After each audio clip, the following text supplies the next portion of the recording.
Welcome to episode 43 of Jacques Talk. I hope you are prepared to be entertained and dazzled.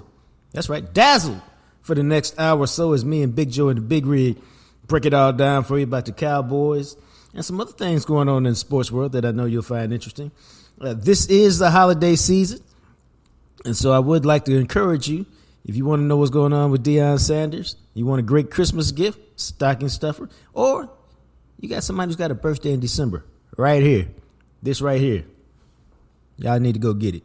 It's called Coach Prime, Deion Sanders and the Making of Men. I spent a year with Deion at Jackson State. You want to know why he coaches the way he does? This book will tell you. I was in the sideline, in the locker room, in meeting rooms. I was everywhere you could go at Jackson State and put it all together and tell you everything you want to know about him as a coach and a man. And it's a riveting read. Yes, I wrote it, but it remains a riveting read. Also want to tell you, if you think you follow me on Twitter, you don't. My account got deleted. We're going to talk about it one day because I'm still not quite sure how it all went down, but it's got deleted. So if you think you follow me, you don't. You can follow me at JJT Journalist. I am Jean-Jacques Taylor. And then I always like to tell you that if you're ever involved in an accident and it's not your fault, you've been injured, it's not your fault. What you need to do, and you're in trouble if you haven't done this already, because the number should be in your phone, is punch up 972-934-8900. That's the Green Team. Robert Greening and the Green Team, Greening Law. Tell them your situation. Here's my circumstance. What do you guys think? If they bring you on as a client, I'm telling you, it's been a great day for you. Really, real talk. That's because they will walk you through the process. Because anytime you deal with somebody else's insurance company, it ain't no fair fight. Don't fool yourself into thinking that it is. And so you need to have somebody who will ride with you. You need a corner man, a corner woman. You need somebody to tell you, hey, hold tight right here. Hit him with a jab. Let's go to the body. You need somebody to work with you, walk you through the process because it's long and it's tedious and it's intimidating. It's all those things. And you need somebody to hold your hand through it. They will do that for you. You need a doctor. They'll find one for you. You need a specialist. This is hurting. I don't feel right. They'll find that for you too. Why? 2 reasons. Rest, renewal. Get your mind right, get your body right, get back to being who you were before you had this accident that wasn't your fault. So once again, 972-934-8900 is the number. If you're involved in an accident and you're not at the crib, let the Green Team help you. All right? Do that. Now, understand, you ain't got to take your boy's word for nothing. You can go to greeninglaw.com. See for yourself the work that Robert Greening and the Green Team are doing in the community. Listen to some clients that he's had tell you why you should trust them with your situation. This is, you know what? Let's start today's show with a bang. Let's get Clarence E. Hill Jr. from the Fort Worth Star-Telegram on the line. And the E stands for? Every day he got beef. Yeah, he do. Matter of fact, I'm going to hit him with that when he get on the show today. Where you at?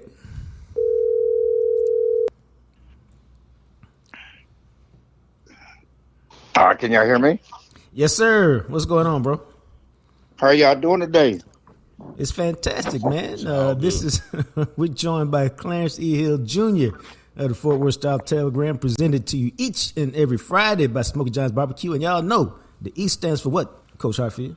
Every day he got beef.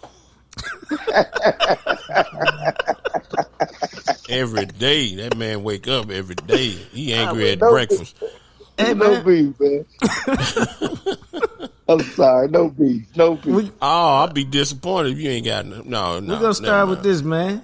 Cam Newton says Dak Prescott is a game manager. True or false? You know, that's not an easy question to answer because it makes people want to take shots at Cam Newton with everybody across. It's funny that everybody got opinions on the quarterback position. Everybody. Now, everybody, they dog, Michael Parsons, everybody got an opinion on the quarterback, who should be doing well. Cam Newton offers his opinion, and people lose their mind. He's a former Super Bowl MVP. I don't agree with his opinion that Dak has been a manager because Dak does a lot of scrimmage. I mean, a lot of scrimmage that people don't know from manipulating to blocking schemes. To calling plays. He's always had a lot of control, a lot of scrimmage. I've always pushed back on that he was a manager. He's certainly not been a manager this year with the way this offense is rolling. But Cam is entitled to his opinion. All right. What is a game manager? Because I think the problem is we think game manager's been given a negative connotation, and it really shouldn't be. Because if you're talking about, hey, if you're not a game manager, then for you to be good, you need to be Superman. Well, real talk.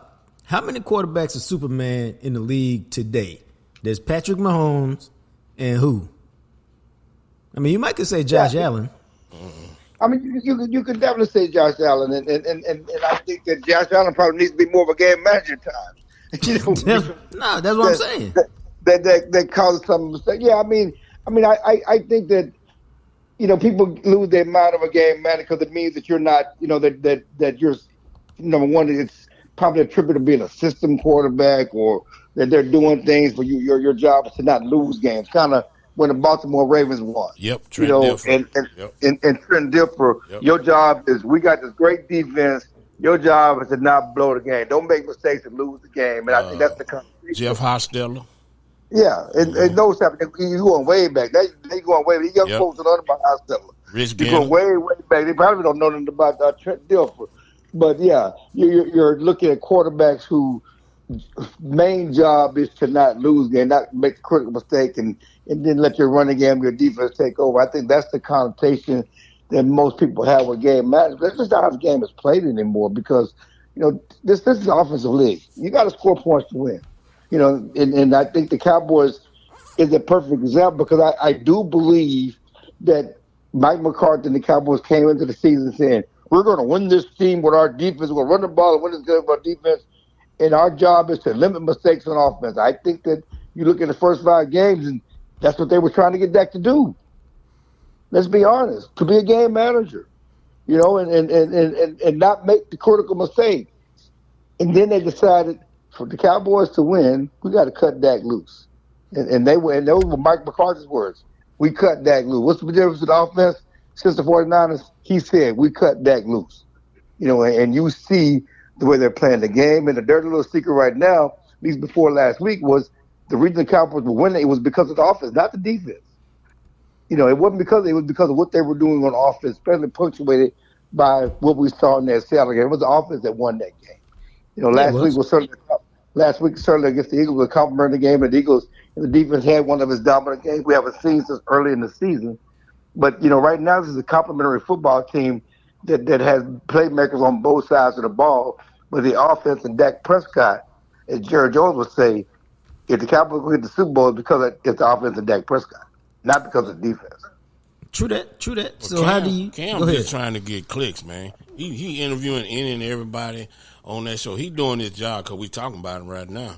He doing his job. That's what he doing. He got Charleston White. He got the other. He got a lot of people on his show. And when he said that about Dak, I saw that clip before we even talked about it, and I thought, man, you crazy. No doubt. He's trying to get clicks. He's trying to get eyes on the show, but so is First Take. Yeah. Show so is everybody. Undisputed. Yeah, that's what they do. That's their job. I mean, nobody even watches Undisputed. The only time we see stuff Undisputed is when they say something crazy and they put it on Twitter, then we react to what they do on Twitter. Yep. No one watches those shows like that. But that's their job. I mean, that's what they're trying to do. They're trying to get people to talk about it. And it's funny because I remember those shows, certainly First Take went after Cam Newton yesterday. And I remember early in the season, it was First Take. It was taking unfair shots at Dak. And I called about it, and they came after me. So it's just the game right now. That is the game, and sadly, that's not what journalism is. I mean, that's the sad part is that journalism and these shows have become nothing but hot takes and opinions. And what I hate the most, and this another thing I rail against, is that you can have legitimate criticism, but you ain't got to call nobody trash and ass. Ain't nobody, and especially former players who know how hard it is to get in this league and stay in this league. You can have your opinion of whether Dak is special or not. You can have your opinion of whether he's elite or not. And I'm talking before this run. But to sit up here and try to call him ass or trash, that's just crazy. That's ludicrous to me that a former player would say, because you don't start in this league and play in this league to be ass or trash. And we know a lot of quote unquote ass or trash quarterbacks that have played in this league, and Dak is even close to them. No, I think my issue with most of it is it's just disingenuous. Like I don't believe that you believe half of what people say. They just what we're talking about, which is what can I think they go in saying what can I say to generate the most controversy, the most reaction, and here's what I do. I don't think that they believe it, to any degree that they portray it. Because if they did, it just wouldn't make sense. And so I give them more credit than that. No, listen, I've had another conversation. I've tweeted this. I've said this. Just because a guy played the league don't mean we got to listen to what he got to say. There's too many times they always hit us with, well, you never played the game. You never played the game. How you know? Well, I know plenty of guys that played the game that don't know what the hell they talking about. And they exhibit it every day on social media, on these shows. They don't know what the hell they talking about. Just because you played the game don't mean you know everything about the game. And some of them really, some of them really believe their takes now. I'm just telling you, they really believe their takes. Some of them dug in and really believe their takes. Well, I used to tell people the same thing, but I would take it further. Like, do I got to be a chef to know whether this food is good? Do I got to be an actor to know whether this movie is good? No, I don't. No. And everybody criticizes the president. They ain't never been in politics. And we all got to how the country run, how the mayor run. Ain't never been in politics. What's the difference? No, exactly. So, and I try to tell people, the difference between my opinion and some other people is mine is informed. But there are people who have more informed opinions than me. Like right now, Clarence has a more informed opinion than me. Doesn't mean he's always right, but his opinion is more informed. So I have a respect for it, even if I disagree with it. And so that's just how it goes down. Or that's how it should go down. But some of these people, that's how it should go down. And like I said, I just don't like it's like this. And I'm not a Skip Bayless fan at all and supporter. But it was like when a few weeks ago, Skip Bayless and Richard Sherman had this debate about the hip drop tackle. And Richard Sherman, obviously a defender who thinks, there's nothing wrong with the tackle. And he would not even listen to Skip Bayless on the hip drop tackle because he didn't play the game. Okay? It doesn't matter whether he played the game. The fact that the NFL is looking at it, you don't have to be a player to know the NFL is looking at it, trying to rule it out the game, to have a discussion on whether it's good for the league or not, or good for the game or not. The NFL thinks that way. But he just shut Skip down and wouldn't even talk to him, disrespect because you didn't play the game. You don't know what it means to be out there. You don't know what it makes the tackle. That's not the point. I think it's a balance in there somewhere. I do, because if you play this game and you put in time in this game, you know certain things, but it's like this. If I'm talking to a guy that played basketball, that seriously played basketball, I'm a football player. I'm gonna defer to him on certain things, on the technical aspects of the game. But does he know? Like if we all talking, there's certain aspects of this game, the technical aspects of this game that I'm gonna think about. But do y'all know more about the Cowboys than me? Hell yeah. You see what I'm saying? It's a balance in there somewhere. No, there should be a balance, but I think also should be a respect. Just listen to me. Let me talk. Oh, yeah, because, I respect.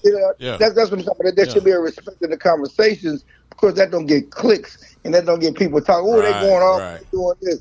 But I'm just saying, it's a balance. You played the game, but it's also the business of the game that you're not even considering. Right. The game is evolving. The game is changing. A lot of the way they played years ago, you can't play that way now. Okay, so whether you think you got to do that's a legitimate football player. Well, Spearing was a legitimate football player at one time.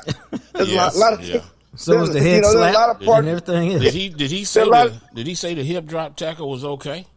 Yes. Oh no. Yes. No, I would say no. Anything that injures a guy like that regularly. That regularly. That's not no good. I watched a guy roll my son up in college, and I wanted to jump out the stands and whoop his ass. Because he how the linebacker tackle somebody and then roll. They can do all of it. They roll their leg up. Yeah, it's just like the horse collar. With our friend Roy Williams. Which was a legitimate player at one time, and it's no longer a legitimate play. So just open your mind and don't be so quick that you didn't play the game, so you don't understand. And that's what you got to do. No, that's not part of the conversation anymore. Especially with the league, and of course, this week the league, came out publicly and said we're getting the hit drop tackle out the game. It won't be in the game next year.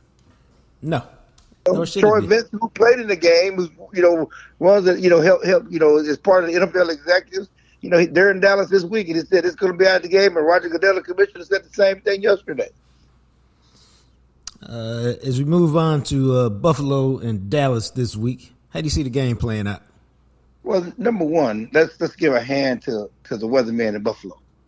It won't be 1 degree, which is great for us as travelers and great for the Cowboys. And great, gonna be like great for me because I'm gonna be in the stands watching. That's what I'm saying.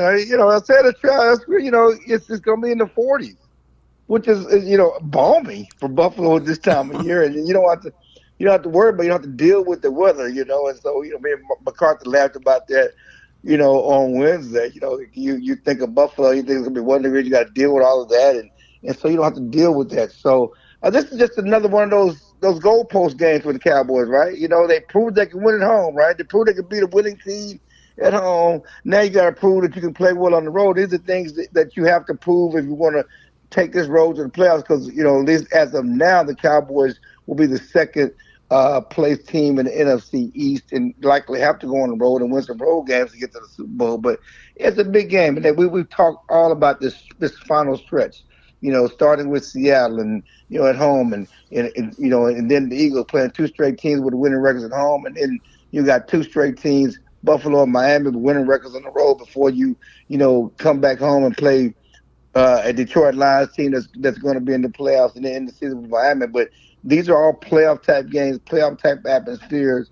As Michael McCarthy would say, iron sharpens iron. These are games that get you ready for the run you're about to go on. And so this is a big game. Buffalo is not the team that we thought they were at the start of the season, but they're a talented team. They're in the playoff run. They're certainly a desperate team that needs to win, and they're tough at home. Yeah, and so that brings the question, is this a game that the offense needs to win or the defense needs to win? Oh, I think it's going to be a challenge for the defense with that quarterback, for sure. He's a load as a runner, a load as certainly a passer with that receiving core. But again, I think is both sides. I mean, you can't win one or the other. You need to be productive offensively, and you see in the good news again is that it won't be crazy whether you have to worry about little to win, but it don't look like it's going to be a big win issue. The kicker, who has the greatest kicking story ever for first person. Seriously, I mean, no one ever has entered the league and made 30 straight field goals. And this guy's done it as a rookie and former soccer player. But a lot of those kicks have been indoors. A lot of those kicks have been in good field position. I mean, a good condition. Excuse me. Good atmospheres. Well, this is a whole different animal up in Buffalo, and how would he handle that? And will they, in the Eagles game, they had to start making those kicks, and he made a 60-yard and a 59-yarder. First player in NFL history to make 2 kicks of 59 plus. Certainly not going to be trying those type of field goals in Buffalo, but it's a challenge for him. So I think it's a challenge on all 3 phases. When you look at the Cowboys this week offensively, who's the X factor this week? You think it's the running game? I think it's the running game. You these are the type of road games, and I think the good news that we saw the Eagles is they basically ran Tony Pollard and Rick O'Dowd in tandem. It was a very much I've never seen them interchangeably. They used them interchangeably more than they've ever had all season, and that speaks to their trust in Rick O'Dowd and what he's done. He's shown you all season that he can handle load, and so it was indiscriminate how they used both running backs. It wasn't Tony the lead back. I mean, they were just going in and out, and it's productive. You need to continue to be productive in the running game, especially on these road games like this type of atmosphere, to be successful. So look for the running game to continue, and it's gotten better over the last few weeks. Just look at the running game, look at the numbers, look at what they've done. They've been very productive in running game. I think it's also a tribute to how the offensive line has continued to gel together, since the start of the season. Tyron Smith is on this no practice plan that's working wonderfully. He has him throw back Tyron Smith looking like one of the best offensive tackles in the game. Tyler Smith has continued to play great. that offensive line has been a big reason why the running game has improved so much. All right, so this is the time of the show where you got to say who you got. Oh my God! Does the winning streak stop, Jock? Does the winning streak stop? I mean, I think this is really. I mean, there's a reason why this is a pick'em game. I think Buffalo's favored by 1.5. Right, which to me says the Cowboys will be favored on neutral field. I mean, you're supposed to get 3 points at home, True. and then the fact that Buffalo's favored by 1.5, that tells you that most people think the Cowboys have had the better team, and the Cowboys have actually been playing better, But is this the week they stub their toe? Is this the week that the streak comes in? Certainly, like it's a desperate Buffalo team. But I'm going to stick with the home team. I'm going to stick with the Cowboys, and I'm going to go with Dak over Josh Allen. Surprise, right? No, ain't no surprise. I don't know if it's a surprise, but I think it's a. Hell no, ain't no surprise. I think this would be a really interesting game, and I think it would be tremendous for them if they could figure out a way to win. Whether it's by 1, it's by 5, it's by 20, it don't matter. If you leave with a dub, this would be a really significant win because I look at the bigger picture, which is I thought you were stupid. Maybe stupid's not a good word to say. I thought you were mentally unfit. Maybe that's a better word. If you thought, I'm talking about the collective view. If you thought, I wouldn't talk to Chill like that. If you thought to me like that, well, we got a different relationship. No, we don't. If you thought Philadelphia was going to play Dallas, Kansas City, Buffalo, San Francisco, and Dallas and go 5-0, you was just smoking something. And 3-2 was really not a bad record for that stretch. Now, as I look at the Cowboys, I just think you smoking something if you think they're going to go Philadelphia, Buffalo, Miami, Detroit, and go 4-0. And so I think 3-1 would be outstanding. The question is, where do you get that third one? You know what I'm saying?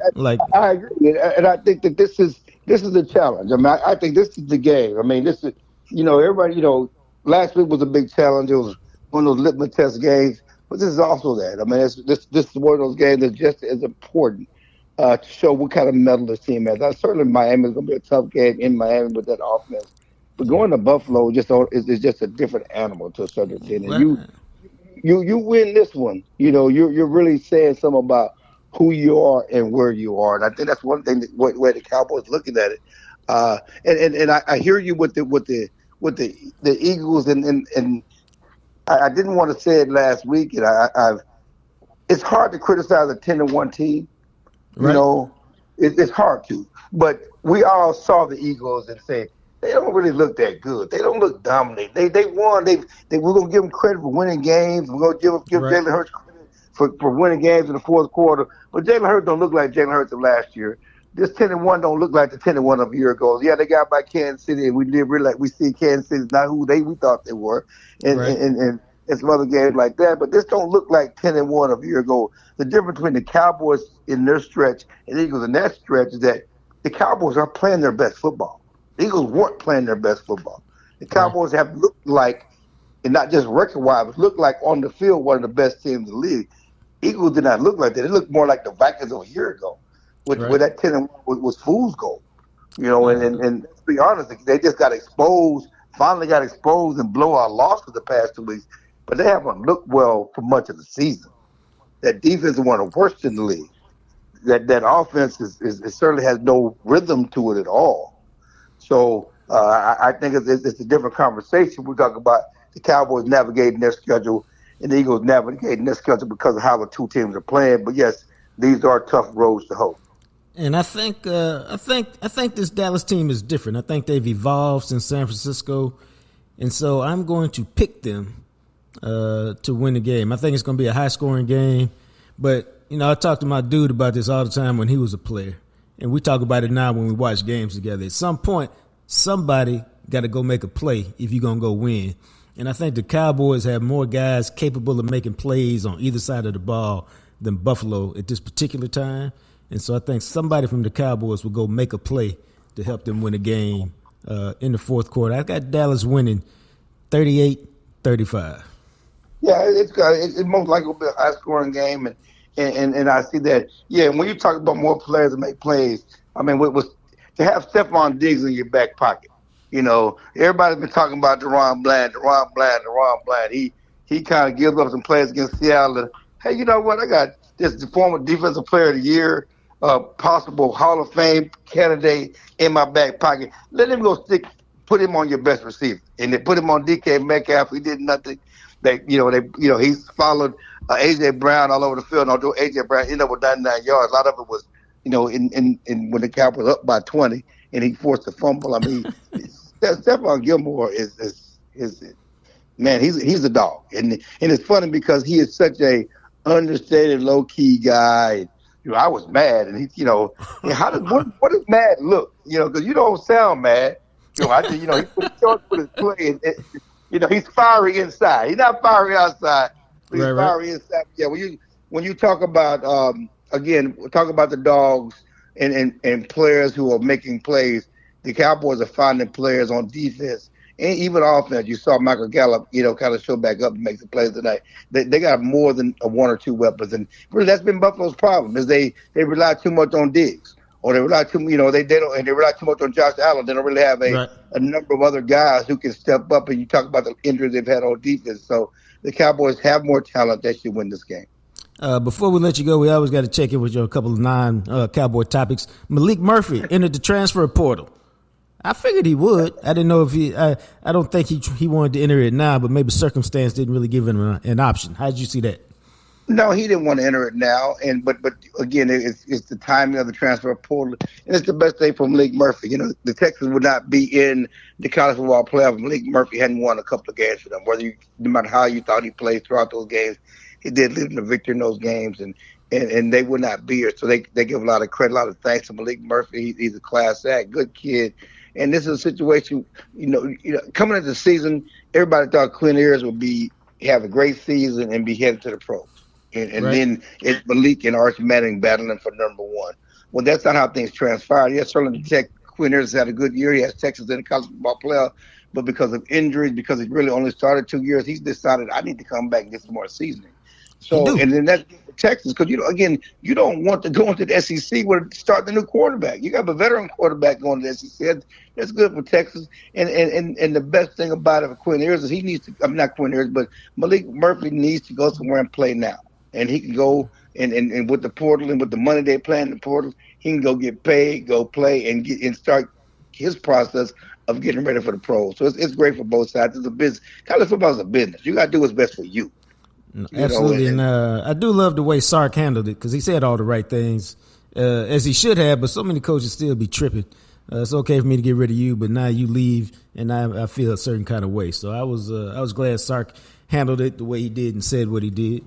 And then the final topic is, as always, one of your favorite subjects. How you see the high school football weekend going with Duncanville, DeSoto, and Sock trying to bring home rings? And bring home rings. And listen, as much as I get on Houston and want to talk trash about Dallas and Fort Worth and North Texas, and I really want the South Side sector to have a repeat of the threesome and Sock to have a three-peat, and I think Sock has a great chance of having a three-peat. This weekend is historic. Saturday will be historic because in Class 6A, all four coaches are black. There will be a black coach who wins the championship in both classifications. And this is historic. First time in Class 6A, you got all four coaches black have a chance to win titles. You got Todd and 5A who has a chance for a three-peat. And I got a column coming out of Star Telegram that the new faces of the best of high school football in the state of Texas are black. And that's the story. Yeah, and I'm writing one for Anscape that centers around Sock that will mention DeSoto and Duncanville and what's going on in the southern sector of Dallas as well as the state of Texas. So, yeah. Good stuff. All right, my man, we appreciate you. All right, man. Thank you, guys. All right. That was Clarence E. Hill Jr. of the Fort Worth Star-Telegram. I guess what? Every day's a good day. Everything he said was legit. All right, I like that. I'll take that. Everything he said was legit. He's brought to you each and every Friday by my friends at Smokey John's Barbecue. It's not my fault this week that the Jam Session Bowl did not get to Crowley. I'm not blaming anybody. It's just kind of a circumstantial thing. That's not always been the case, but it was the case this week. And no, once I found out that Big Joe and the Big Rig would refuse the Jam Session Bowl if Newey Scruggs tasted it first, I was like, hey, easy killer. And I stood down and told Newey he would have to wait until I got my podcast partner a Jam Session Bowl. That's just the way it was going to be. And I told it with no apologies. Like, hey, dog, this is just the way it's going to have to be. So until then, until my boy gets one of those bowls with that mac and cheese or mashed potato base, followed by 2 smoked meats, usually brisket and sausage or the double brisket, and then piled on top of that all the stuff you find on the loaded baked potato like cheese and bacon bits and chives and sour cream and butter and all that good stuff, then drizzled or drenched with sauce. Hey, Newey, you just got to wait, bro. It's not personal. It's just what it is, man. And he was okay with that. And so that's how the Jam Session Bowl sounds. That's what it is. It's love in your mouth. It is to live for. No one should go to the pearly gates without a little Jam Session Bowl at least once in their life. That's just the way I feel. Now, others can disagree, but that's how I feel about it. But it's delicious. It says Smokey John's Barbecue, 1820 West Mockingbird. Go get you some love in your mouth. They also have a special going on this week for the Christmas season. Now, my boy sent me a text about it, and normally I have this set up, but I just remembered it. So be patient with me. Here it is. They got the holiday pack: 2 whole chickens, a slab of ribs, 2 sides, half a gallon each, 1 gallon of sweet tea or lemonade, only $139.95. Now you really can't beat that holiday pack. That'll take care of your family. That might be a Christmas gift, dog. You know what I'm saying? It's delicious. Smokey John's Barbecue. Try the holiday pack. You can give them a call, 214-352-2752, 214-352-2752, or go to catering at SmokeyJohns.com and put your order in. Now, that's some love in your mouth right there. That's what I say anyway. But Clarence Hill Jr. brings it every time he's on the show. We always appreciate that. But now let's go a little further deeper, dog, into the matchup of Sunday, which is Josh Allen, Dak Prescott. Who's the better quarterback? Right now, Dak is the better quarterback. Right now, running his system, the balance in his system, the way he doing things, I think he's the better quarterback. You know what's interesting to me? I was really trying to put some real thought into this, and you may have a deep your memory bank for football is deeper than mine. I don't really remember, especially on the Cowboys team, a quarterback changing his game so much during a season in terms of evolving during the season and kind of being a different kind of player during the season. I've seen him come back from poor seasons and change their game. Like, remember that year Romo threw 19 picks, and some of those were like, dog, what the hell are you doing? And then the next year he was like, nah, no more. And he went like 31-9. It was fantastic. I got a better example. What's that? With the year that your boy had 1,800 yards rushing, number 29, DeMarco Murray. That year Tony was hurt. Remember his back, and remember he couldn't feel his arm in space, so they kind of put him on a pitch count, and they ran DeMarco Murray more, and Tony threw the ball, 25, 30 times a game, and he was pretty good. He changed his game, you know what I'm saying? Whatever he threw, it was on the money that year.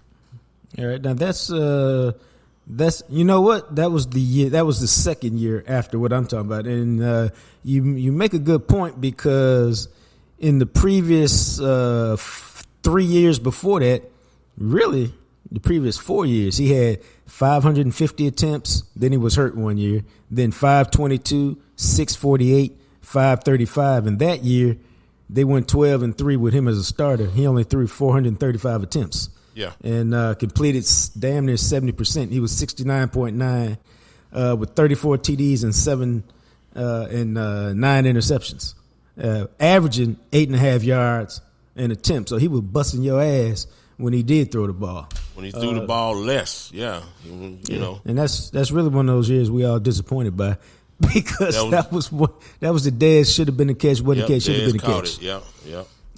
So no, that's a good point. But he evolved, because now that I'm looking at the numbers, in 2012 he had 28 TDs, 19 picks. And some of them, like I said, were just like, what the hell are you doing, bro? And the next year he was 31-10. And the year you're talking about, he was 34-9. And the next year his career was over. Yeah. Because he got hurt. Dak took over. It was a wrap. Yeah. That was probably the best team for him, too. Well, actually, he got hurt in 2015. Yeah. And then, it's amazing how his career just, it was gone. Yeah. Through injury, no fault of his own. And so to the point of that is, it's really, really fascinating to see just how much the game, because again, these are things that happen in the offseason when you look at it, you reflect on it. They don't happen during the bye week where you go to talk to the coach and be like, hey, man, it ain't going to never be like this again. We need to change some things. And then the coach is down with it. Your teammates are down with the ones who matter most, i.e. CeeDee Lamb. And y'all get it fixed, and instantly almost you look like a different player and you play like a different player. And so, that's why I say San Francisco to me is still the best team. Now, I was arguing with Calvin Watkins of the Dallas Morning News the other day, and he likes to argue, so, it's not a big deal. Oh, you like to argue too, but go ahead. Yeah, you do. Yeah, you do. You arguing right now. No, I like to have conversations. Okay. Calvin likes to argue. For example, I said, who you got in the game? He said, Buffalo. I said, okay, why? Just Buffalo. I said, dog, they need to prove to me that they can win a big game on the road. I don't believe in them yet. I said, Dad, you ain't got to be all upset, dog. I just asked you why you thought they was going to win. Okay, I'm really just being a contrarian, but, they need to win on the road. Okay, so you really just being a contrarian. You don't really have no facts. That's just your opinion, and you're entitled to that. So he likes to argue. But, the point of that was, just talking about Dak and the offense, and he was just like, they're different, but I just need to see him at different stages evolve. And that's, I get it. But, that's really the Cowboys' curse, man. Until they win the championship, every time they do something, somebody will say, well, now they need to do this. And now they need to do that. And the goalpost will be removed, or you'll get a check behind that box. And then somebody say, okay, but what about this box? And, that's just your plight in life until you win. And check this out, dog. I don't feel sorry for Dak for having that plight, or the Cowboys, because guess what? Dallas Mavericks had the same plight with Dirk. Until they won it, they were, we didn't care. Hey, y'all been to the finals. You get beat in the first round. Go win the championship. Then we'll pay attention to you. Texas Rangers have had that thing for a minute. They were bad, but before they were bad, they had a 6-year stretch where they were contenders every year. And it was like, at a certain point, okay, call me when you get a title, because you've been close, but you ain't closed the deal. That's just kind of the nature of sports. So I took a look, dog, at the last 8 games. Dak and Josh. And Dak, the last 8 games. And I just looked at their numbers in a variety of categories. Completion percentage, Dak, 69.3. Josh, 63.3. Now, and, Dak has been throwing the ball down the field, so these haven't been short completions. Dak, 305.5 yards a game. Josh, 255. How about this one, bro? Dak, 23 touchdowns, 2 interceptions, last 8 games. Josh, 14-9. Dak, 118.5 passer rating. Josh Allen, 86.2. And let me tell you something, in today's NFL, that's bad. A lot of that is because he's throwing an interception in 9 straight games, but that's a bad passer rating number. Yards per attempt, Dak, 8.4, which is outstanding. Josh Allen, 6.8. This one could be a difference maker, and I was a little surprised at it. Sacks. Dak has been sacked 20 times in the last 8 games, which is not an outrageous number, but it's a little high. Josh has been sacked 9, in part because he's such a mobile quarterback. Josh has rushed for 254 yards and 7 touchdowns. Dak, 140 and 2 touchdowns. Cowboys have won 5 straight. Buffalo has won 3 out of 4. No, I'm sorry, that was backwards. Where is Buffalo? They've only won 2 out of 3. But their last one was a big one over Kansas City. So we'll see what they got, man, and see if they can put it together. But you got to like the way Dak is playing right now. And dude, here's my bold statement, because I've been trying to think about it. And I think let me ask you this before I issue my bold statement. If you could just win one, would you rather beat Buffalo or would you rather beat Miami? Buffalo. How come?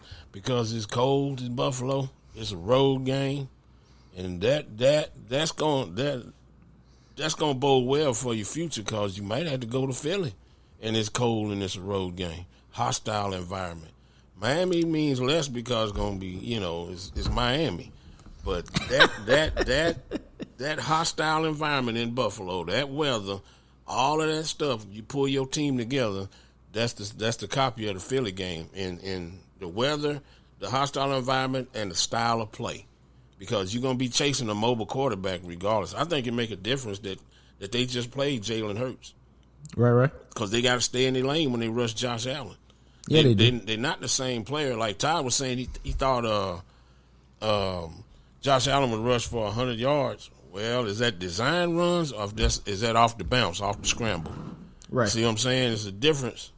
But you got to stay in your lane when you rush them guys. And I think they contained hurt Jalen Hurts last week, which is good. And I think they can do the same thing to Josh Allen. Maybe slow him down, but not stop him. But that's what I think. So here's a better win. I think the better win is the Buffalo win. I'm with you on that, and I think if they beat Buffalo, that I think they'll get to the NFC Championship game. For the same reasons that you said, I think it's a bigger deal to beat Buffalo. Miami's kind of a finesse team, but Buffalo is a physical team. And, the team and the weather factor is important. And ultimately, for you to get by San Francisco, you're going to have to beat a physical team. And this is a good, Buffalo's a really talented team. And, Buffalo can still make a run this year because the AFC is wide open. And they got Superman at quarterback. It's just depending on which one shows up on a given week. But, I think you're right with that. I think Buffalo's the one you want to get. And to me, it's going to be real interesting. If Dak outplays him, it's another peg in terms of trying to get to that MVP by winning games, because that's the only way you get there, man. I was talking to my content guy this morning, and we were about MVP talk, and I was like, basically at the end of the day, it don't really matter because how he plays over the next month will determine whether he's going to be the MVP. You don't have to sit here and try to guess and figure it out.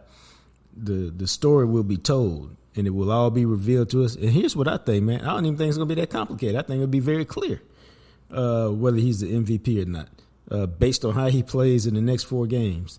And I think Dallas has to go 3-1 during that stretch. Like I said, I don't expect them to go 4-0 during that stretch. But if they won this one, lost the shootout to Miami, and then beat Detroit, I got no problem going 3-1.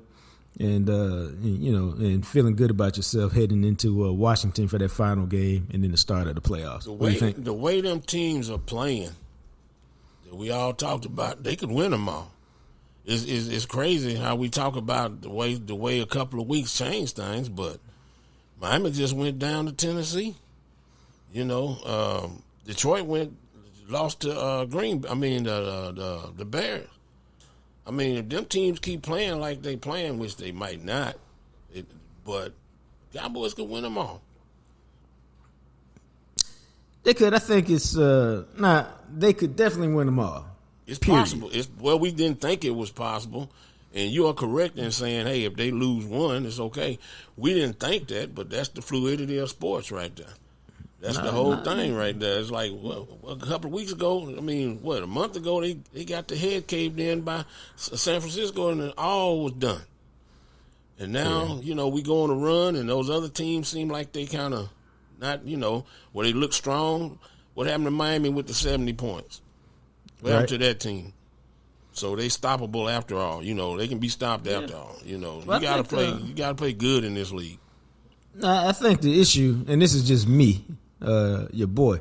Like the reason, it's not just, to me, it's not just a matchup of you got these teams that you have to play. It's you just had an emotional win over Philadelphia. Now you got to get up again to go play Buffalo. And then there's Miami. And then at some point during that stretch, human nature, you can't get it up unless you got a Viagra or something. Every time when you're dealing with that. I mean, it just felt like I should throw that in there right there. Yeah, you might not. You might not need to do. You might not need to do a lot of things you feel like doing. You might want to, temper that. But all right. Nah, but you know what I mean, dog. So you got 4 tough games in a row. 4 times you got to get emotionally up to play. And we've seen the NFL, man. It's hard to get up every week. And that's why, and Clarence was right when he said, Buffalo is a desperate team. Yeah. And the Cowboys have a desperation level, but I would submit to you that Buffalo's desperation is a little bit higher because of the way everything is bunched in the AFC. I think the Cowboys. I'm gonna go in line and say I'm a believer. I think that leadership is stepping out. I think it's coming forth. I think you got your boy at 21, Gilmore. You got 90, who's already a leader, but now Gilmore is, when he did against the Eagles, he showed what kind of leader. He was already, helping people in the secondary, but when he stepped up like that again, it's pretty good. And then Dak is believing in what he's doing, and it's funny because you talked about the 20 sacks. Right. Just imagine if he trusted the offensive line, how many times he'd have got hit already, because he knows that right tackle going to give it up. Dak is already ready to shake and bake. When that ball is snapped, he already know that the right tackle ain't playing right. And see, that was part of the problem earlier in the year, that he trusted them guys, and he was standing there and he was getting tore up. And now it's like, I know. I bet Dak stretched a little harder before the game because he know he got to get up out of there, Because think about the sack against Seattle where the guy had him in the grasp. Everybody's like, Terrence Steele played well against Seattle. No, he didn't. Dak was just on one. Right. And he's on one every game. So I think it's hard to do a letdown when all right, if I let down, if I don't play my best, we ain't winning. That's where I got pissed off with Cam Newton and the game manager stuff. Come on, man. Well, I think it's I'm just about there in terms of, I think this is a different Cowboys team for the reasons I expressed. I think they have a different mentality. And I just figured out a way to say it. I think the difference is, to me, they're really trying to prove something to themselves, which is different than I'm trying to shut you haters up. It's different when you're trying to prove something to yourself. And, I like it at the gym. Sometimes when you go to the gym by yourself as opposed to with a group, if you work out with people, okay, I'm going to see if I can do this weight, or I'm going to do this workout, or I'm going to do these pull-ups, and because I ain't really been able to really do them. But you're proving something to yourself, and so your intensity is different. Well, when you go to the gym, and you start watching other people work out. Yeah, that's where you kind of lose your focus, because then you realize, oh, well, damn, he a little stronger than me, all this. Now you gotta go in there and pump it for you. You gotta do it for you. Yeah, you got to lift your weight, as we like to say. You got to get caught up. Even your workout partners, you can't get caught up when they doing. You got to do what you do, right? To get the most out of it. Matter of fact, it's been a while, but I remember that stuff. Yeah, and I told my boy yesterday we were working out, and we were doing a back row machine. And I was getting a rep. I was like, dog, it's too heavy. I can't get the full rep. So the fact that I'm pulling it is great, but I want the full rep. So take this 45 off, put this 25 on, and let me get this full rep. And then maybe 3 weeks from now, I could pull this with these 4 plates on it, and I could feel like a grown-ass man. Well, that's that old man in you saying, I don't want to get injured trying to do what he doing. Well, that too. Yep. I'm not going to get injured. That's right. Yeah. Ain't got time for that. That's pretty Ain't smart. Got time for that. Yeah, that's pretty smart. Dog. Yeah. I quit being gym humbled like 20 years ago. Roger that. For real. Because don't forget, I'm the guy who on the fitness test did a half a push-up. Not a full one. Not 3/4 of one. On what fitness test? That my trainer was giving me. Oh, okay. Half a push-up, dog. So I've been at the bottom. So anyway, let's move on to the block, bro. To the block.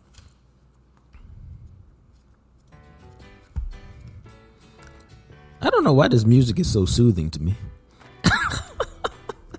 It's all right. It ain't that soothing. It don't put you to sleep, but it's good. Soothing. Yeah, it's not sleep music.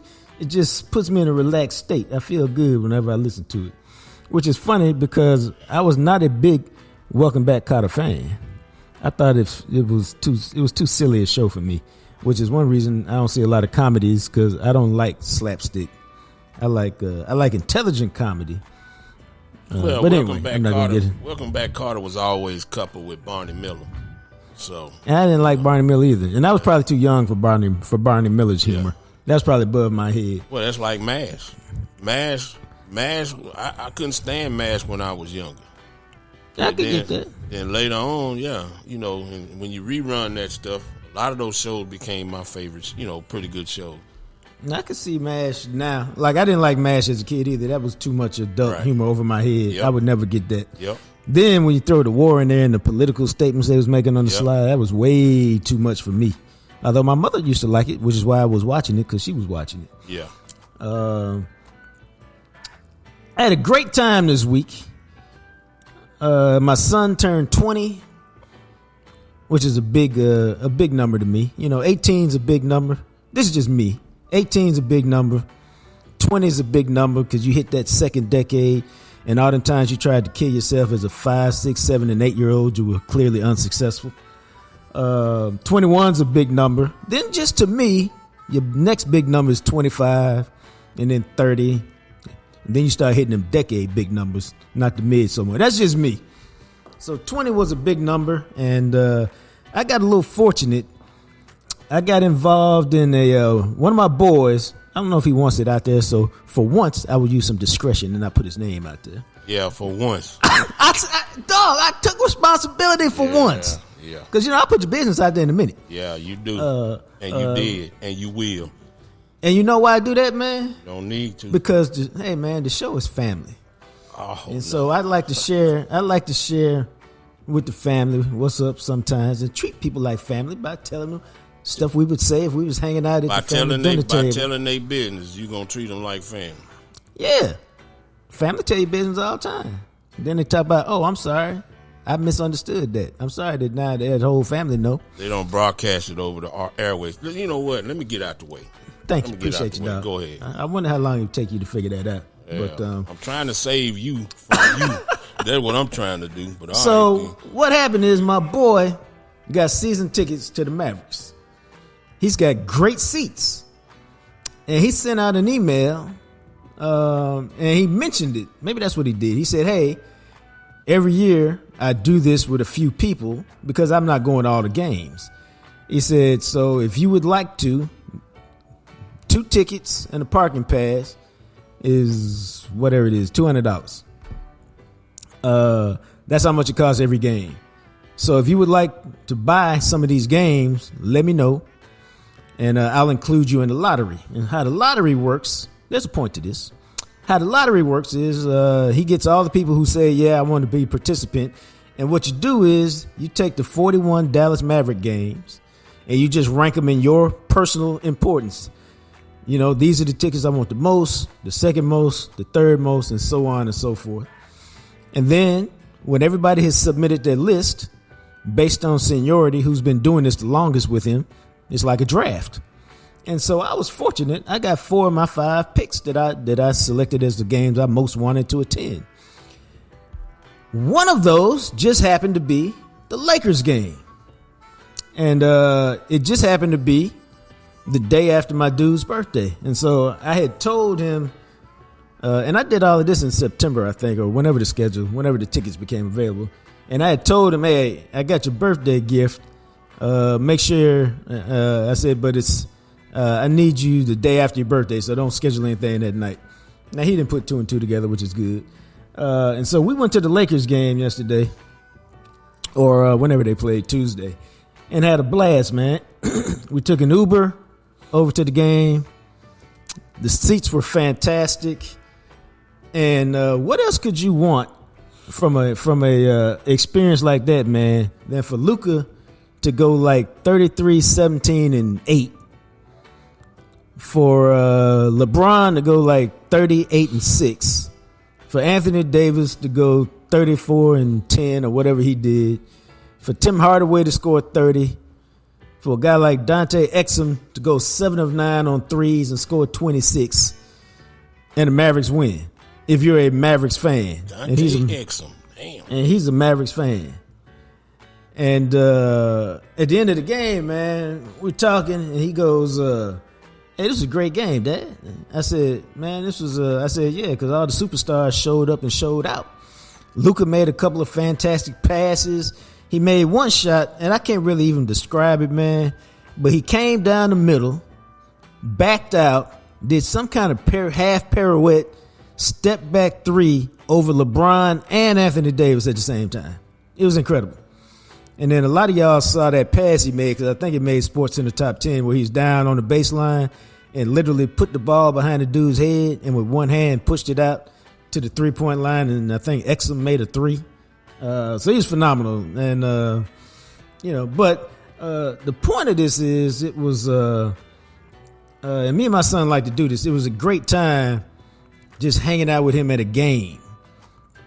Because obviously he played football most of his life growing up. He played AAU basketball for 3 years, played a couple years, and played both years in middle school. And then when he got to high school, decided he was going to focus on football and see if he could make it happen. But we've always enjoyed going to games together, man. And so I find he'd been to a lot of games by himself because, I had always had some access to tickets. And so I would take him with me sometimes and take his boys and say, "Hey, y'all sit here, watch the game, don't move, and I'll check on you off and on." But that man told me that was the first time he had sat down and watched the basketball game from start to finish since he'd been going to them. Which I said, "What do you mean?" He said, "Well, just really watching the game and watching how the players move and all that kind of stuff, as opposed to, getting distracted just, on my phone or whatever." I said, "Oh, okay, I get it." And it just reminded me of how much I enjoyed going to games with him. Like, we went to a Rangers game earlier this year. We went to Ohio State's national championship game. I think we went to the Cotton Bowl when they played maybe USC a few years ago. But one of my favorite things to do is to share the game experience with him. We watched Ohio State, Michigan together, because we watched the game, thankfully, the same way. We don't say a lot. We talk a little bit about strategy. We have those conversations of, we were talking about the Ohio State game. We're like, "Doug, at some point, somebody got to go make a play. Who's it going to be? Who you think is capable?" And so we had those kind of conversations. But as they get older, man, and I think I've said this before, when they're young, or at least for me, it was easy to build a relationship and do what you're going to do with your kids and hang out and enjoy them. Then they hit that high school age and you're like, how do we vibe? How do we fit in? How do you maintain that same close relationship? And then as they get older, it becomes even more, how do you do it? And so we kind of do it between watching games, working out from time to time together, or at least talking about what kind of workouts we're doing. Once a week, I get a text on, "How long do I cook this in the air fryer?" Or he'll ask for an air fryer recipe. And so, for me, it's all about trying to maintain a connection, because as they get older, they get girlfriends, they get friends, they eventually get wives, they get families, and you no longer become the focal point of their life. And so you always kind of want to have a relationship with your kids. And so, it's always trying to evolve and maintain. And I think for as long as I'm still here, we'll find a way to go to a game here and there and enjoy it. Like we're going to Buffalo to hang out with my dad, and we're going to the game. And I've been debating all week. Do I need to go to the game? Do I need to go to the press box and watch the game and do what I do?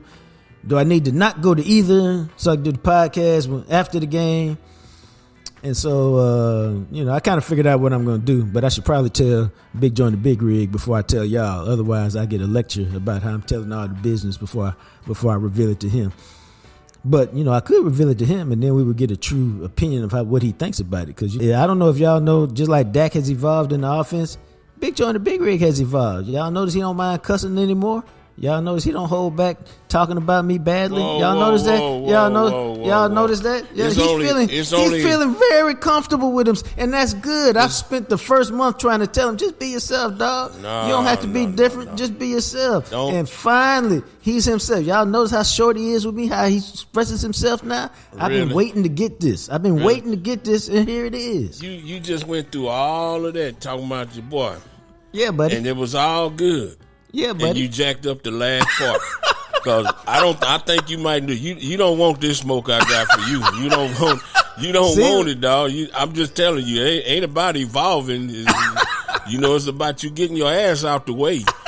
You know what I'm saying? Because you was in the way the first month on this show. See what I'm saying? See what I'm talking about? You was asking and answering questions. You know, and See I'm what like, I'm asking? what am I supposed to do? What am I supposed to do with that? See, you done dropped something now. Be still, dog. You know, what are we talking about here?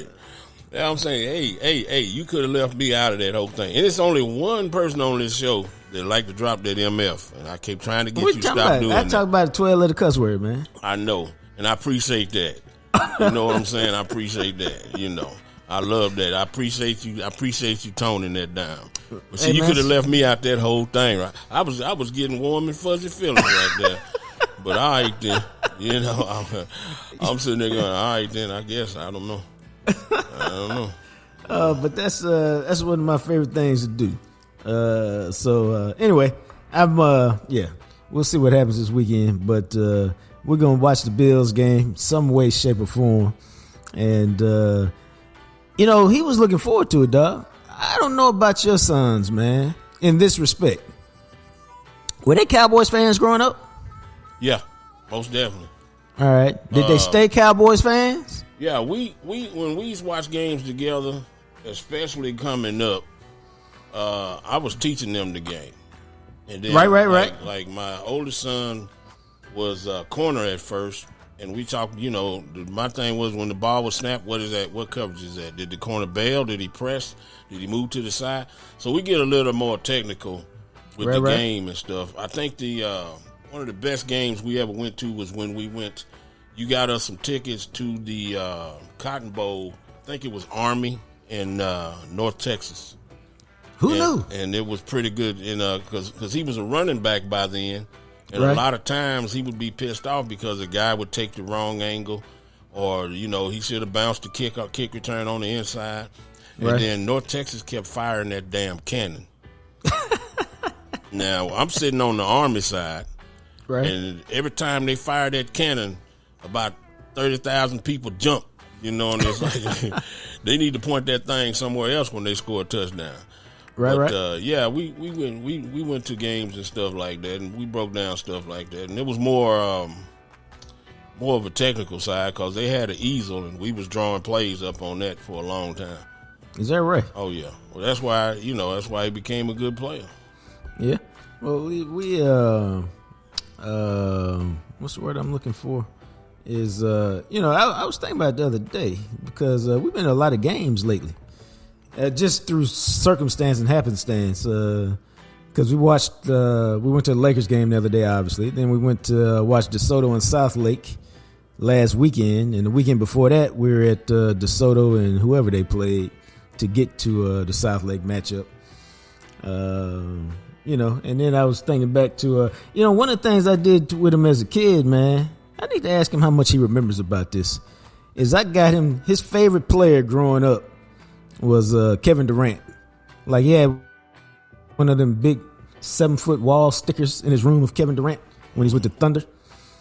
And when they played the Cavs in the finals, I got tickets, and we drove up to Oklahoma City and spent the night and watched that game at the finals. And I thought that was a cool experience. But I think he was about 7. And so I need to text him today and see if he remembers from that trip, if anything. Well, one of the things that you're talking about is my experience was for a long time I was the teacher. Yeah. And then once he got high school, still the teacher. Right. Once he got to college and it became kind of his job to play football, now we on the same level pretty much. Now we looking at the game a whole different way, and we're not arguing about it. But we discussing, hey, this is what I think happened on that. This is what I think happened on that. And the guy should have blocked on that. It just be one of them things like that. So, it was it's a pretty good thing when they learn what you're teaching. You know the worst thing I taught him? We used to play college football all the time. And I taught that dude, I said, hey man, you ain't gotta throw the ball every play. Run the ball some. Hey, when you see these two safeties lined up and it's too deep, you can't throw the ball deep. You got to throw it underneath. Dog. It took about a month for them lessons to sink in. A month after that, I told him I wasn't playing him in college football no more because it wasn't fun. Yeah, well, they get that.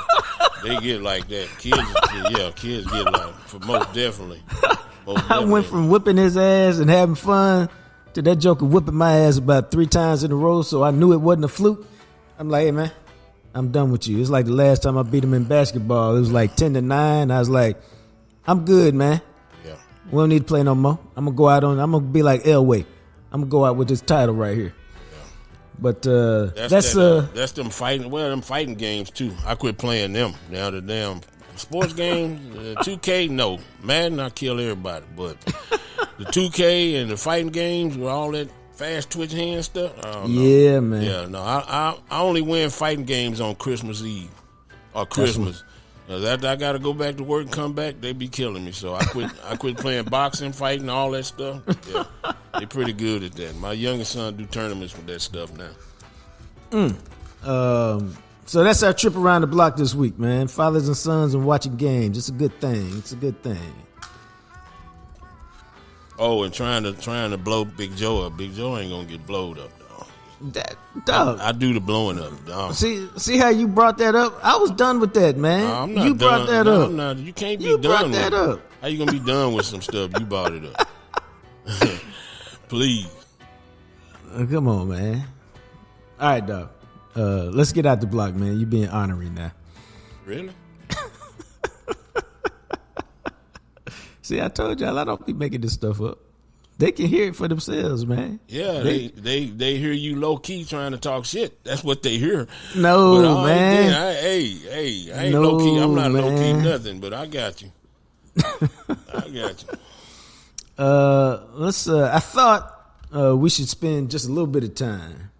It seemed to only make sense, just a little bit, on like, if the Cowboys are playing the Bills, and they don't play them often, every 4 years they play them, every 8 years they play them in Dallas, it just seemed like we should discuss, at least briefly, the 2 Super Bowls that they played, because I can't really get over them.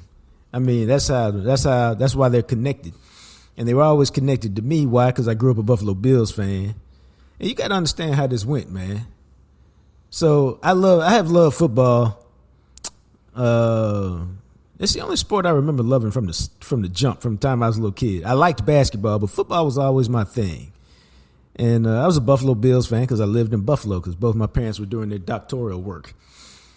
I remember my grandfather showing up because my parents are both from Nashville. So I was spending the summer in Nashville, and my grandfather showed up unannounced, unexpected, with an electric football set with the Chiefs and the Colts. Oh, yeah. And I played that thing till I couldn't play it no more. I was playing, and I was about 6 then. I played electric football probably till I was 14. I still have them in my garage somewhere, reams of stats from the games I used to keep. At one point, I had 28 teams. Did you put the player's name on there? Okay, this is I put the numbers on there. Occasionally, I took the liquid paper and put the wristbands on there. Yep. But I was not going to the telephone book. Yep. Some of y'all don't know what the telephone book is, but I was not going to the telephone book, getting an X-Acto knife, cutting the name out, and putting the name on the back of the jersey. It's all about dedication, dog. Right. All about dedication. See, but did you sing the national anthem before your game? No, I sing the national anthem now. But go ahead. Yeah. But I sang national anthem before the game, and I had the stats, man, and we had all-time leading rushers, and we got down with it like that. Oh So I've loved football forever, and so when you talk about the Super Bowl, so they were so I moved to Dallas in '75. You got to understand, Buffalo had really pretty much sucked growing up. Only thing good about him was O.J. Simpson and the electric company, the offensive line, turned on. Joe Ferguson, Joe Cribbs. Yeah, well, Joe Cribbs was the '80s. Yeah, Joe Ferguson was the '70s and the '80s. Mm-hmm. But so that's what I grew up with. So you get to Dallas in 1975 as a dirty dozen. They go into the Super Bowl against Pittsburgh. It wasn't hard to change allegiance and say, "Oh, I'm now Buffalo. I'm a Dallas Cowboys fan. I like the Bills too. They don't never play each other. They're in two different conferences. I can rock like that." And so the Super Bowl was kind of bittersweet because my dad, season ticket holder since 1987, so his team is in the Super Bowl, so he's all happy and hyped. And the thing about these Super Bowls is when Thurman Thomas and the Bills take that 7-0 lead in Super Bowl 27, you are thinking like, oh, this K-Gun is a different beast, and it's going to be a problem today. But the Cowboys scored that touchdown from Novacek across the middle. And then Jimmy Jones, y'all remember the play. Who was that? Haley or Ken Norton hit the quarterback. Ball pops up in the air. Jimmy Jones gets it. But I think a lot of people forget, man, the score was 14-10 in the second quarter until Michael Irvin catches those 2 touchdown passes in like the last few minutes of the first half. And it took it from 14-10 to 28-10. And then the blowout ensues with the famous picture. To me, there's 2 memories from that game. To me, visual memories. What are yours? Or let me say it like this: I think there's 2 iconic visual memories from that game. What do you think they are? Troy Aikman with the number 1 finger up. Yes, sir. I just remember them. I think it's the game.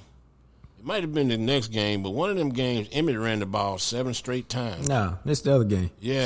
So the ones from the Super Bowl 27 is Troy throwing that 45-yard touchdown pass to Alvin Harper, running down the field with his index finger up. Troy said it at the time. He says it today. The only time he ever put his index finger up to say we're number 1. And it is an iconic moment. And then Leon Lett fumbling the ball at the end. When it looked like it would have been 59-17, and they didn't get it, and the hustle from Don Beebe. Even at the end of a blowout in the Super Bowl, in your biggest moment of professional despair, you still hustling at the end on a play that in the big picture doesn't matter. Shadron State's Don Beebe. I played against Don Beebe in college. Oh, see, tell us about that. What do you remember from that game? It was cold as hell, and we was at Shadron State, and every blade of grass was its own icicle. Where is Shadron State? It's I think it's northeast Nebraska. I know it took us 10 hours by bus to go across Nebraska, I think. You were coming from Peru State? Yeah. Did y'all win? I don't remember.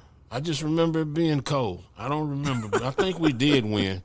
I just remember it being cold. I remember sliding on the grass in the mud.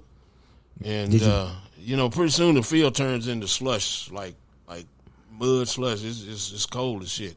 Right. Did you play well? I played all right. I rotated, so it was all right. I froze my ass off mostly. Right. What I remember about Buffalo, I thought we was gonna talk about all 4, but I know we ran out of time. But I remember the first game when they played the Giants. I was in basic training, and I remember Whitney Houston singing the national anthem. Right. And being in a room with a doggone 19-inch TV with about 45 people. Right. And just the patriotism was at an all-time high. And that's just what I remember when you talk about Buffalo in the Super Bowl. Her coming out singing the national anthem, and a bunch of young guys in a room watching the Super Bowl. I had guard duty halfway through.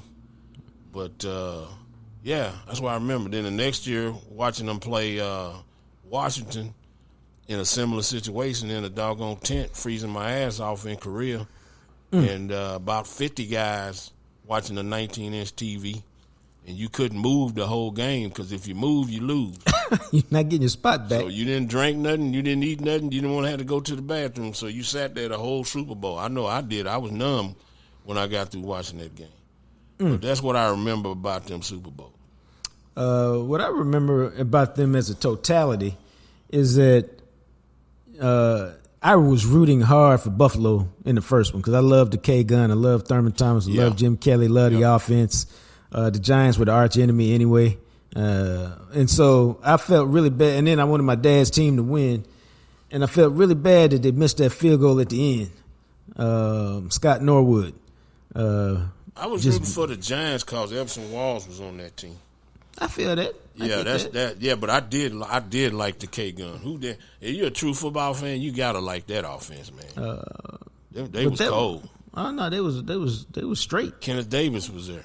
Yep. There was no relief when Kenneth Davis came in, and the receivers with Andre Reed. I mean, it was a sensational James offense. Lofton, yeah. But your boys slowed the game down. They won it, and this is why I feel bad because people talk about the Bills. They lost 4 in a row and blah blah blah blah blah. That was the only time they were the better team, and that's why they needed to win that one because the other 3 they were not the better team. Yeah. That Washington team was terrific. 2 Cowboy teams were obviously terrific. And so they just ran in. I mean, they like some of those teams that ran into the Bulls in their heyday where you should have had a title and the other teams were just better. And then, we wrap it up talking about that last Super Bowl in Super Bowl 28 against Buffalo. They were down at halftime, 13-6.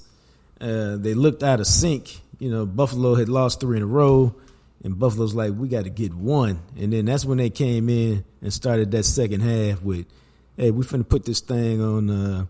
They got back in the game because James Washington picked up that fumble and made that sensational return for a touchdown. And then they forced a punt, and then the next possession, that's when they went Emmett left, Emmett right, Emmett up the middle, 7 straight carries. We finna punish you physically, emotionally. We finna take your soul right here on this drive. And that's what they did. And they went up 20-13. You can see Buffalo go, here we go again. And they ended up with a 30-13 win.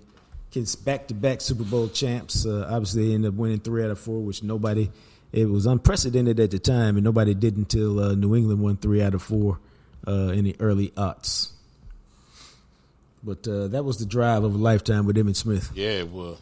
Yeah, all-time drive. Yeah, that kind of cemented his legacy there. Obviously, he was a leading rusher and all these other things. He had a Super Bowl, but that drive right there, man. What about the game where he hurt his shoulder against the Giants? Was that the same year? That was the play. Remember the playoff game where he hurt his shoulder? They was trying to help him up, and he was still balling. Yeah, I remember that in my book. Dallas Cowboys in the game of their lives, where I talked to everybody, every player who matters really, and the best game they ever played for the Cowboys. That's the game Emmett chose as the one that mattered the most to him. Yeah, you can find that book on Amazon too. It's only about $10 these days. That's one tough son of a gun right there. Did that book go to audio or not? You know what? There is an audio book for that. Okay. Because I redid it with a chapter on Jason Witten, and when I redid the chapter, another company bought the rights, and they did an audio book on that. That's good to know right there. There you go. Yeah. That'd probably be the way I listen to it, probably. All right, cool. Yeah. All right. Well, this has been a fun show, real fun show. Remember, we're always presented by Greening Law. Deion Sanders, Coach Prime, and The Making of Men. It's available wherever you buy your bookstores. Wherever you buy your books. If you can afford a bookstore, you can certainly afford the book. It's on Amazon, BarnesandNoble.com, Walmart.com. Like I said, you can find it if you're looking for it. And remember, follow me on Twitter. I'm at JJT Journalist. I am Jean-Jacques Taylor. Easy to find. And until we chat again, you guys be blessed.